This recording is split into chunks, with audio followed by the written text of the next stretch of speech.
Hey, good morning, everyone. Welcome to Fuel for Success. It's Tuesday. I'm excited today. We're going to be talking about life coaching and motivation.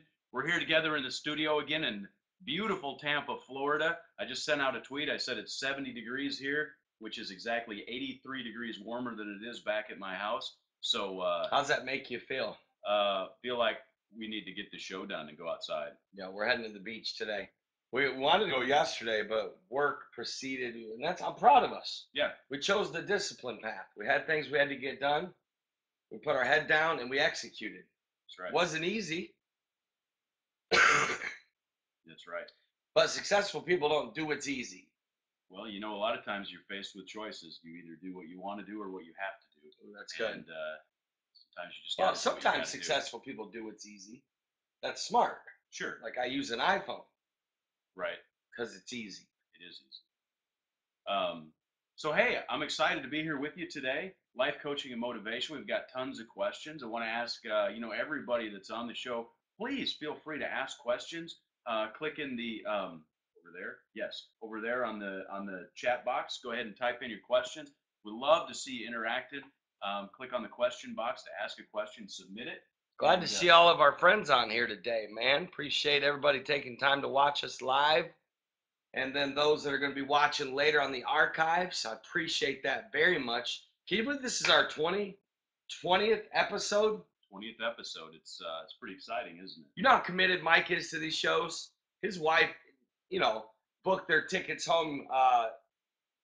When are you leaving? Tomorrow. Tomorrow, yeah. And the flight was going to be at what, 11:45? 11:45.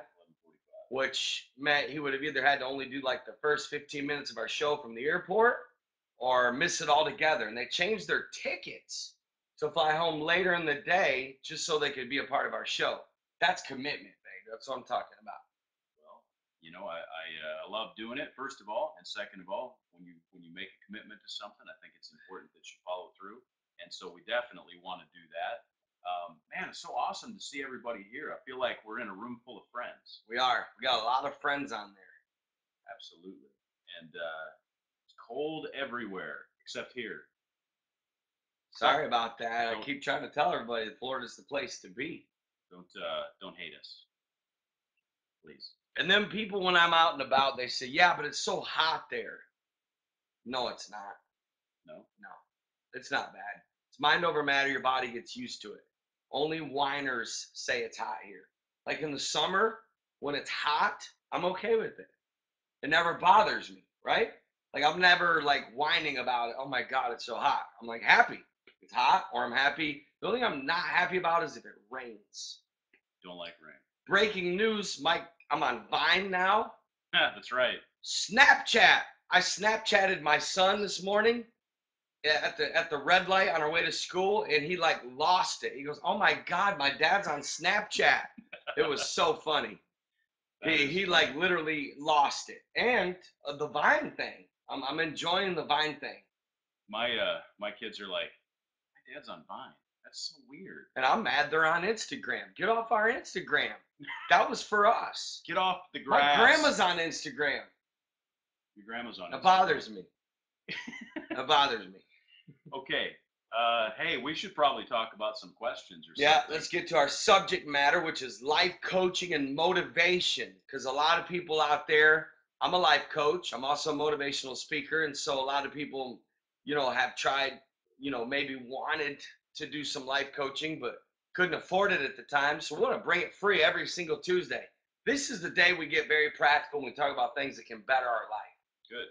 Hey, Matt, we've been hanging out together for several days. I've absolutely loved it. We've accomplished some amazing things. We've done a lot of stuff. We've laughed a lot.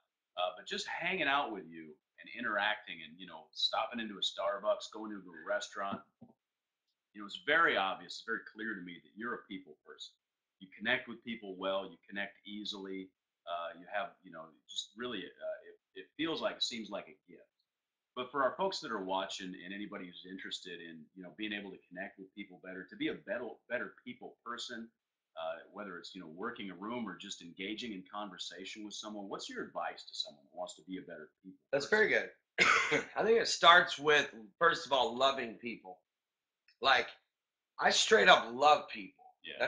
That's not a something I have to like motivate myself in the morning or read any affirmations about I like people, I like people, I like people. No, Yeah. I like love people. I love people from all types. And so loving people actually is the first step to becoming a better people person, because when you love them, you want to be around them. You appreciate them for who they are. Like I was at this grocery store this morning getting a sub made for my son's lunch, Yeah. and there were two like elderly ladies making my sub, and I was just fascinated with them. They were so funny. They were talking about one overslept, the other one was like, my dog kept me up all night, do you want my dog? And they were like going back and forth, and they were razzing me for what I was getting on my son's sub Right. sandwich. Right. I was razzing them, and it was just one of those things where like there was a connection there because of the fact that I appreciated them for who they were. Some people might look at them and say they were quote unquote simple people. I never see it like that. Like, I'm going to give you an example, okay? I was preaching the Alabama youth camp probably, I don't know, maybe 10 years ago. And when I was at the Alabama youth camp, there was this young kid by the name of Jess Harden who cleaned the cafeteria of the camp, right? And he was so motivated about cleaning. He was so energetic. He was so passionate about helping. He would always be helping the pastors, the pastors' wives, just everybody. He was a helper, right? But he was just one of those kids who was just maybe overlooked by some, right? Well, I became fascinated with him and just his whole like work ethic, that I said, you know what, Jess? I said, I want you to come to my Soul Winners boot camp in Tampa. And we actually bought him a round Wow. trip ticket to come to Tampa, put him up in a hotel, and literally, no, we didn't put him up in a hotel. He stayed at my house for a week and literally had the time of my life with him, right? So I've been around celebrities. I've been around like homeless people we've met. Right. Like I met some homeless people that I literally respect as much as, say, my son's baseball coach that you met last night, who's a professional baseball player for 14 years, or a multimillionaire that I hang out with. So when you just in general love people, Mike, it's easier to connect with them. So I'm going to give you 5 quick secrets to becoming a better people person. Number 1 is you have to start showing interest in people. One of the reasons why people are not good at connecting and interacting with people is because they don't show interest. What I mean interest is the small things, the meaningless conversation, Yeah. right? When you care about the meaningless conversation and the small things in someone's life, like Mike knows, I ask a lot of questions, not because I'm nosy, not because I'm obnoxious, but because I'm straight up interested. So Right. that's one of the steps. Another way to become a good people person is to have a good sense of humor, to become a good listener, to care about people, to be real, to know how to have good conversations, and to have a good sense of humor. Some people don't smile enough. I believe in the power of a smile. I believe in, smiling at people and appreciating people for who they are and loving everybody. So one last thing I would say about how to become a better people person is to understand there are different types of personalities. Not everybody's going to be like you. And if you expect everyone to be like you, you're going to struggle being a good people person. You've got to understand some people are different. Like, Mike, we're like the best of friends or business partners. Right. And you gotta spend time with people. You gotta connect. I feel like I know him on a whole new level after staying with him for a whole week almost, and in a good way. Yeah. And your wife as well. I mean, your wife is an amazing person. I've always thought that, but after being around her and having those, quote unquote meaningless conversations, you learn a lot about somebody, helps you really grow to like them. That's true. There's so much you can't avoid the detail and the everyday interactions to really understand the nuances. So there's subtleties of every individual that you get to know. And I love what you say about the motive. I mean, when your motive is because you love people, there's a big difference between asking someone a lot of questions because you're truly interested and asking somebody a lot of questions because you're trying to get something. Mm. And I don't necessarily want to jump on the topic of soul winning, but Go I've ahead. seen people who, they'll be out witnessing and they'll be using questions to try to really try to manipulate someone to a place they want to get to rather than showing true interest in who they are. That's I've good. seen salesmen do the same thing. And so when you operate out of a pure motive, say I'm genuinely interested in you as a person because you're a person and you have intrinsic value. You're made in the image of God. I'm thinking about the homeless people that we met this last weekend at Mission 25 and some of the connections that Yeah, I you made really with people. connected. What was his name? Roy? Duke, Duke. Duke, and also Dog. Dog was the beast, man. Dog The was dude was funny. awesome. But Tell about that, man. I connected pretty well with Duke, and it's really easy to sort of try to come up with in your head what you think the situation is until you sit and you talk to someone, and it takes time. I mean, sitting with someone having breakfast, that's what was so powerful, man. We took 25 homeless people to breakfast at Cracker Barrel, but we didn't just drop them off and say, okay, here's your table, let us know when you're done, Yeah. we'll sign the We check. sat at one. We all Yeah. sat together and we connected for an hour and a half. I'm like, tell me your story. Tell me about what happened. Tell me about where'd you grow up? Who are your parents? All those things because remember that they're real people. And Yeah. I started to connect with Duke and I talked to him and he'd gone through some hard times in a series of events and he's trying to get back on his feet and it's hard. It really is Well, hard. Mike, I'm gonna make a comment, then I'm gonna ask you a question because Mike is actually a very good people person, and I learned things by being around him and watching him connect with people, and it actually impacts me to even be better. I've watched you do it so many times. I'm gonna make a quick comment what you said about us sitting down and having breakfast with the homeless people. One of my biggest pet peeves is when you go to banquets and they set all the preachers at one table Oh yeah. and then all the people at another table. I've always broken the status quo and I've made some ministers uncomfortable because I would never sit at that table. You're telling me you broke the status quo? Yeah, exactly. So I was like, no, I want to go hang with the people. They're the ones that it's all about. In fact, I never sit down at banquets. I don't. That's pretty much I true. just do not sit down at a table because I want to connect with everybody and I want to try to talk to as many people as I can. Same thing when I go speak at a church. People think I'm like, who is this guy? I literally walk through every pew and shake every hand He does. while the worship's going on. People are looking at me like, who's this dude? But I want those that they're the ones that it's all about. It's true. Without them, I would be preaching to the walls. So I think when you really slow down to let people know you straight up care about them, it matters, right? Yeah. So that's what was cool about with the homeless is I've seen this happen where a lot of times when we've had block parties, all the church people hang out and then all the neighborhood people hang out. And we used to tell people, you're not I used to tell my team on Sundays, you're not allowed to talk to me. We can talk Monday through Saturday. I don't want you to tell me one story on Sunday. I don't want you to ask me one question unless it's an emergency. I want you to spend all your time talking to the people. So Mike, you tell us. You're really good with people. What I like about this is a really good point because Mike, people think you got to have this charismatic personality, this real like over the top, dynamic, outgoing personality. You've admitted you were very shy at one time. You would tend to be a little reserved or maybe even a little introverted, right, by nature, but yet you're still an awesome people person. Tell us the secrets that you've learned and what's made you a good people person, my friend. Well, first of all, I wouldn't say a little introverted. I would say massively introverted. I was just being nice. I didn't want to like just throw you out to the world that you were like one of the number one introverts I've ever met, right? I appreciate that. That's part of people skills. That is, yeah, that's good. I don't throw them under the bus. You want good people skills? Don't throw people under the bus. Yeah. I'm not fans of people that throw people under the bus. But go ahead. Also, here's a great tip: be nice. Yeah. Ask them before you post a picture of them. I got in trouble for that this week. I'm not gonna say who, but I got in trouble.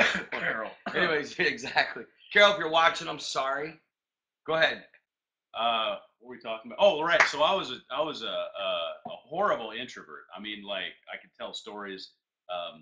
Like for example, I was afraid to go up to the Dairy Queen window and order ice cream. I was that introverted introverted and sort of withdrawn and afraid of people, really.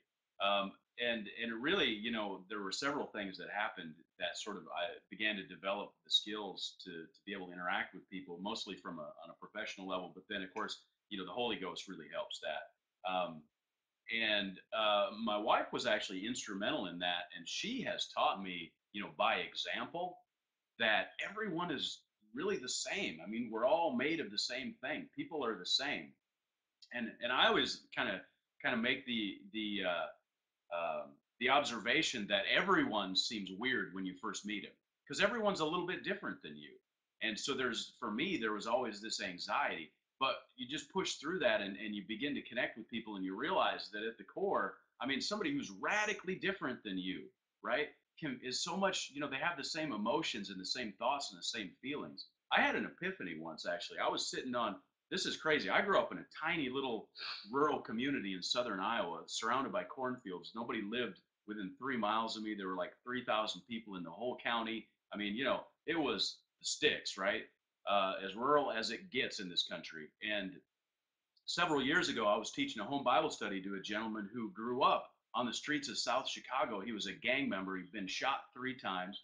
And there, you can't get two different backgrounds farther apart than that in this country, right? I mean, as opposite as you can get. And my friend Tyrone, I'm sitting there talking to him, and you know what we were talking about? We were talking about our hopes and dreams for our kids, the things that we wanted to be when we grew up, and if you could have any superpower, what would it be? And it's like we had so much common ground that it was an epiphany to me that people are really, you can find common ground. And that's what I do is I really, I look for the common ground when I talk to someone, and I draw on my own experience, the things that I'm interested in, and use Getting on that. common ground. Getting on common ground, exactly. And just genuinely, and I'm like you. I love people, and I'm interested in their stories because the tapestry of life that's woven in everybody's different story is so fascinating to me. I love to get that information. That's good stuff. I like what Sarah said. She said, I'm sanguine and well, talk too much.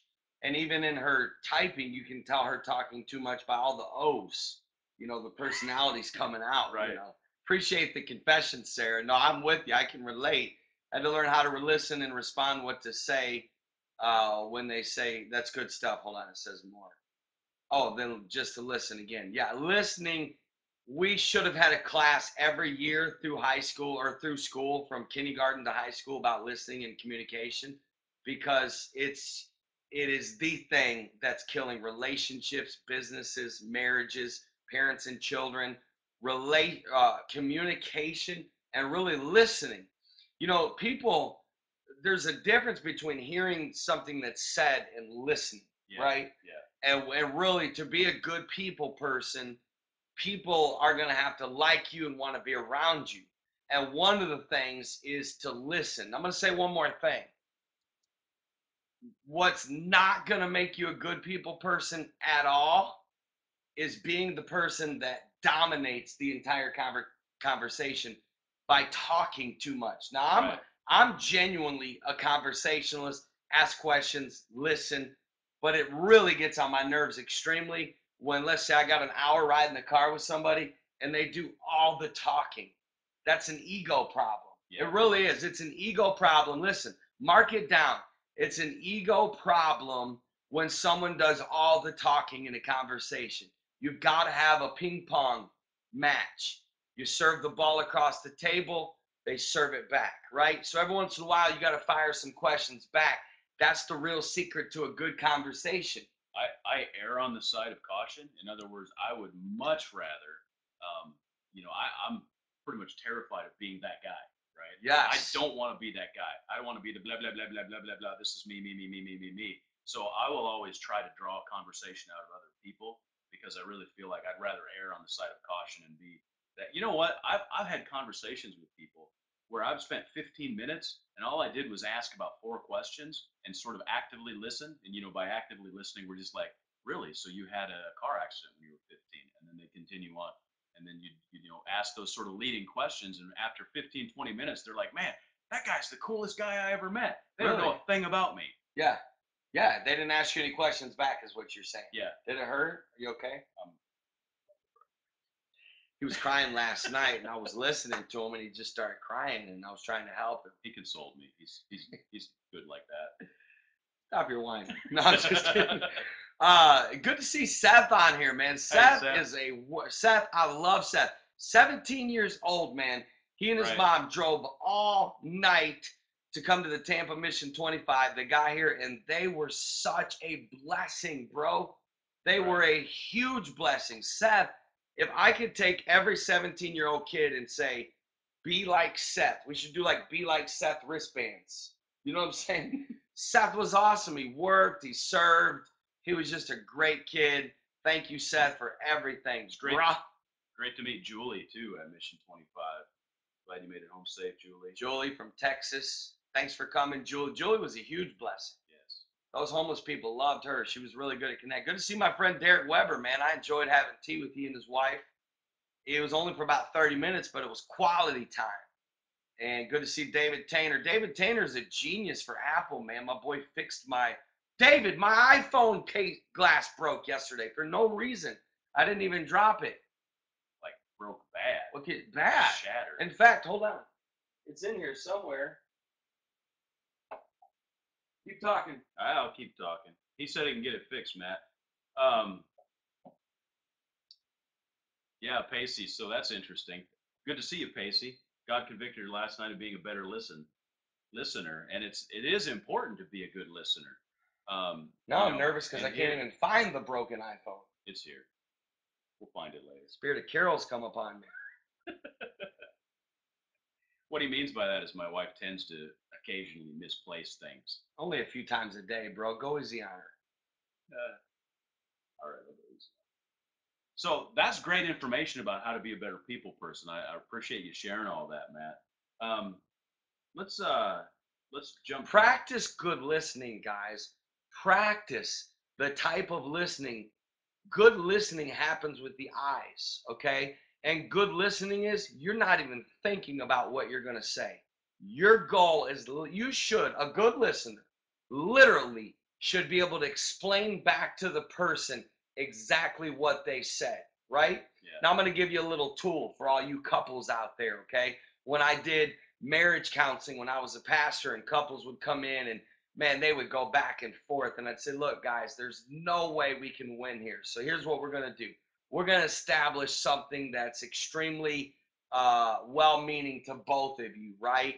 It could be like their unity candle. It could be a Bible. It could be like, some kind of gift they got when they were on a cruise, something that's just meaningful, right? Sure. And so I would say I'm going to create two names, right? So these are not real names. These are made up names. So we'll call one Dorothy. Nobody names their kids Dorothy anymore. I don't think so. I haven't met a Dorothy in forever. So we're going to go Dorothy and we'll go Bob. I like Bob. Bob would like attack his wife and talk about how his wife nagged and da-da-da-da, and then she would cut him off, right? Mm-hmm. And she would go in on what he does. There's no way you can win. So once I establish something, hand me that little baseball thing, right? I'm going to give you an example. No, there you go. Hand me the purple heart back there, okay? What? The purple heart. There you go. Oh. So let's say this purple heart is like something that would mean a lot to you and your wife. I'm just giving you an example, which this means a lot to me. I mean, this is something my grandfather gave me, so I would keep this forever. He got it in the Korean War. Beautiful, isn't it? But anyway, so what I would say to Dorothy is, Dorothy, I'm going to give you this, right? And as long as you hold this, you can talk. Bob, you're not allowed to say one word, not even the. Literally, you're going to look in her eyes. As long as she holds this, you cannot talk. And so he would, that way, because see, one of the number one causes of extreme conflict in all relationships is not being heard. Believe it or not, being heard is 90% of the healing. Wow. Straight up, like being felt. Like I feel that. I totally feel why you're hurting, why that angered you, why that frustrated you. So I would literally sit there and while she would hold this, she would just vent and and share, but it wouldn't be like a bunch of things. Be like one at a time. And that's what we do. We just like keep just Darn, darn, darn. You can't win that way. You gotta deal with one at a time and make sure the other person hears you out, right? So once she was done, I would ask her, is there anything else you want to say about that to Bob, right? And what I did was I said, okay, now Bob, you can have this. And now Bob, or no, no, no, I did not give it back to him yet. I'd say, now Bob, what you have to do is you have to explain back to Dorothy how she feels and explain back what you heard her say. And the only way he could win the gift, the Purple Heart, is that she felt heard, that she felt like, okay, he He understands. understands. Yeah. Man, I'm not lying. Like, this one thing could make me like an expert. I mean, True. it That's was good. saving people, because the problem is we don't listen. We cut people off, right? We get defensive, we attack, we and then when someone does, like, let's say, Mike, you come to me and you say, well, Matt, it really bothered me that you called me out on the show. I don't appreciate you doing that. You seem to cut me off. I'm like, what are you talking about? I cut you off, Mike. You weren't saying anything. We just, right? That doesn't resolve anything, right? So the right thing to do, a good people person would do what? Man, Mike, first of all, thanks for sharing that. I wasn't aware I was doing that. Do me a favor, show me how I can make sure I never do this again. And we don't practice that enough in our connections and relationships. Yeah. Good maturity. So that's free. That's free. That's good. I like that a lot. Well, I just kind of went off about listening, because that's something I'm trying to be good at myself. And communication.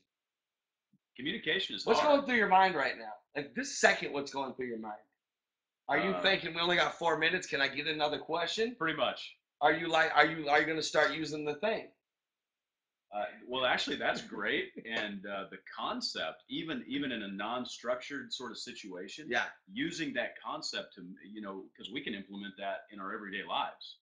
Because you know what I mean, you have listen, conflict will happen, right? There's going to be misunderstandings in your life and your relationships. There's going to be misunderstandings, in business. There's going to be misunderstandings and there's going to be conflict. So we have to be adept at handling those conflicts. And that's actually a great tool. If we have that in the back of our mind, like, look, when somebody begins to vent to me, just, okay, first of all, just calm down, zip it, listen, and then restate what you understand the problem to be back to them. That alone You're a good listener. would solve a lot of stuff. Mike's very good. Well, that's because what I just did was restate back to you what you just said. That you lived it in action. That was like meta. Yeah, that was a perfect. Good to see my friend Hugh on here.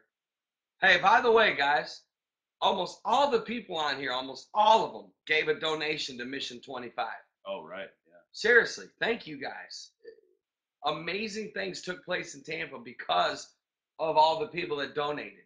That's right. So when you see the pictures, don't think, oh, Matt and Mike are awesome. No, no, no. It's so many people that made this thing happen. It's not just me or Mike. I'm gonna tell you right now, Carol, major shout out to Carol, bro. She was amazing. I got a habit of calling people a beast, right? When they execute well. When they execute, I'm like, you're a beast. So I've been calling Carol a beast. Like, she'll do something like, you're such a beast. And she's like, Matt, don't call me a beast anymore. So Carol, sorry. She's an amazing lady. Yes. You're a producer. Producer. It's good. Well, Matt, we're down to about a minute and a half. I've got some questions. I don't know if we can get to them. Get to one. Get to one? David's asking a question about ministering to the homeless. Do you want to cover that, or you want to grab? Cover tomorrow during the Soul Winning Show. I was thinking we'd do it tomorrow. What? Here's a challenge for you, Matt. You have a minute to answer. What is the secret to happiness? I got a new idea though. What's that? From now on, when you ask me a question, give me a time limit. Like, have a little buzzer. Oh, that'd be awesome. Yeah. We should do that. Yeah, because I can just go on. Dude, I can like buzz you. Yeah, would be but great. yeah, give me like the game catchphase. Yeah. Yeah, stick in my ear. Like when I'm going off too long, just stick it right there. I'm an annoying catchphrase player because I get people in the ear. When I catch people saying the word, it's on, bro. Bro, we got to play that because my wife's play it. exactly I'll the same. dominate her. I can Right believe at it. you. What's the question, Seth? How do you be happy? What is the secret to happiness? Can you answer that In 20 in seconds? 20 seconds? No. I can give you a 15-second answer to happiness. Ready? Serve, give. I like it. That's the secret to happiness. Find a way to do those two things, and you will become a happy person.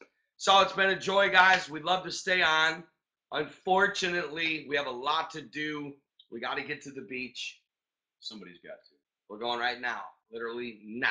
Don't hate. So we love you guys. You're amazing. You're awesome. Thank you for your time. Shout out to Shelly Pope, who was a huge blessing to Mission 25. Amen. Pacey was a huge blessing. Huge blessing. Everybody was a blessing. Everybody out there, God bless you guys.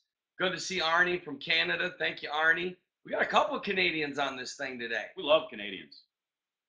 We like them. Just kidding. I love them. Sorry, I didn't mean that. Sorry. Yeah. Anyways, so we'll see y'all tomorrow. Tomorrow's about church growth at 11 a.m. And then after that, don't forget, every Wednesday we do our Soul Winners show. For anybody who wants to learn about soul winning, every Wednesday at noon. Tell your friends and family about this show, fuelforsuccess.com.tv. Not TV. Fuelforsuccess.tv.